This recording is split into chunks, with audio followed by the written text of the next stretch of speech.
सरायकेला खरसावां जिले के सरायकेला और पूर्वी सिंहभूम जिले के जमशेदपुर में मंगलवार को एक एक नए संदिग्ध की रिपोर्ट कोरोना पॉजिटिव पाई गई है। मरीज की ट्रैवल हिस्ट्री और कॉन्टैक्ट डिटेल खंगाली जा रही है। राज्य के संक्रमित जिलों में सरायकेला खरसावां की नई एंट्री हुई है। अब राज्य के 24 जिलों में से 20 जिलों में कोरोना संक्रमण पहुंच चुका है।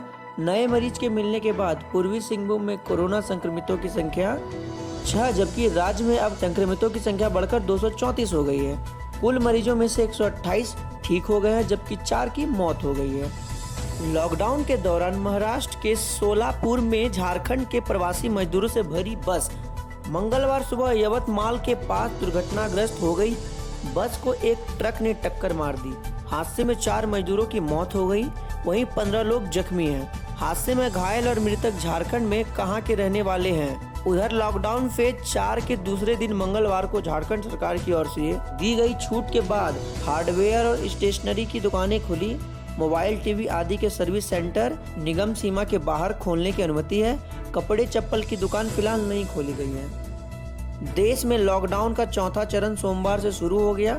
इस चरण में छूट का दायरा बढ़ाने की घोषणा तो केंद्र ने रविवार को कर दी थी, मगर अंतिम फैसला राज्य सरकारों के हाथ में छोड़ा था। सोमवार को झारखंड सरकार ने केंद्र की गाइडलाइन की समीक्षा के बाद राज्य में सीमित छूट देने की घोषणा की है। केंद्र की गाइडलाइन में शहरी क्षेत्र में सैलून, स्पा, गारमेंट समेत सभी तरह की दुकानें खोलने की छूट दी गई थी, मगर राज्य सरकार ने इस तरह की दुकानों को खोलने की अनुमति नहीं दी है। हालांकि शहरी क्षेत्र में किराए पर टैक्सी चलाने की अनुमति दी गई। एक शहर से दूसरे शहर के लिए भी टैक्सी किराए पर ली जा सकती है।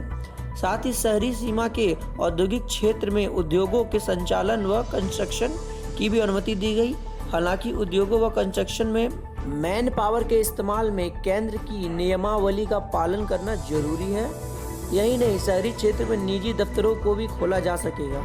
केंद्र ने रविवार को कहा था कि निजी दफ्तरों में 100% स्टाफ बुलाया जा सकेगा। राज्य सरकार ने कुल 9 बिंदुओं को छूट के दायरे में शामिल किया। यह छूट तत्काल प्रभावी से लागू होगी। बंगाल की खाड़ी में उठा अत्यंत भीषण चक्रवाती तूफान सोमवार दोपहर 2:30 बजे सुपर साइक्लोन में बदल गया। गृह मंत्रालय ने बताया कि यह तूफान बुधवार को पश्चिम बंगाल की दीघा और बांग्लादेश के हटिया तट से टकरा सकता है। उस वक्त इसकी रफ्तार 185 किलोमीटर प्रति घंटे से ज़्यादा हो सकती है। तूफान का झारखंड में भी व्यापक असर दिखेगा।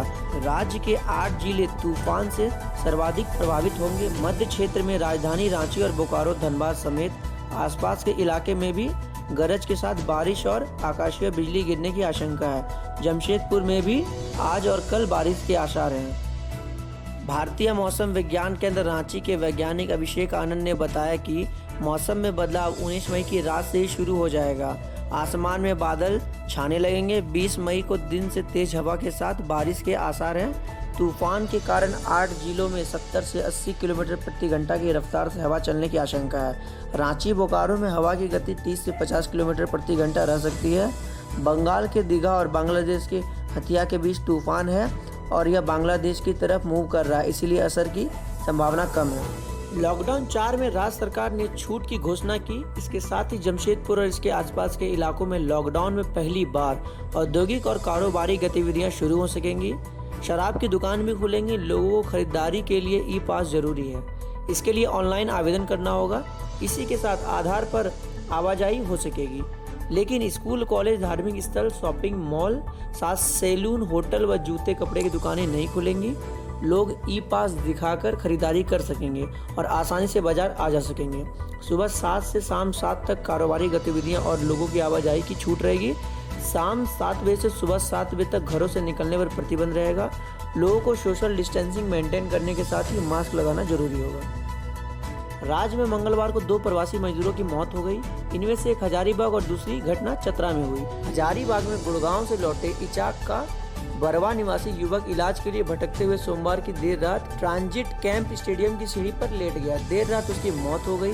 वहीं चतरा के कुरुखेता गांव में 2 दिन पहले सूरत से लौटे मजदूर की मौत हो गई। वो होम क्वारंटाइन में था। गोड्डा जिला का एकमात्र कोरोना पॉजिटिव व्यक्ति हुआ नेगेटिव।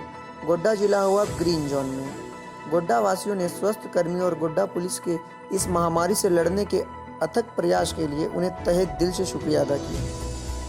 सिमडेगा पुलिस पिछले 12 दिनों में अपने 16 मुफ्त सामुदायिक भोजनालयों में करीब 23,472 जरूरतमंद लोगों को सामाजिक दूरी का अनुपालन करवाते हुए भोजन कराया, जिनमें सिमडेगा के कई थाना के पदाधिकारी गाँव में गाड़ी से घूमकर भोजन करवा रहे हैं। सिमडेगा पुलिस के इस निस्वार्थ सेवा के लिए उन्हें धन्यवाद किया जाता है। देवघर के डीसी नैन्सी सहाय ने सभी शहर वासियों से अपील की कि लॉकडाउन 4 में दी गई ढील को लेकर आप सभी सरकार व प्रशासन द्वारा जारी गाइडलाइंस का अनुपालन सख्ती से करें।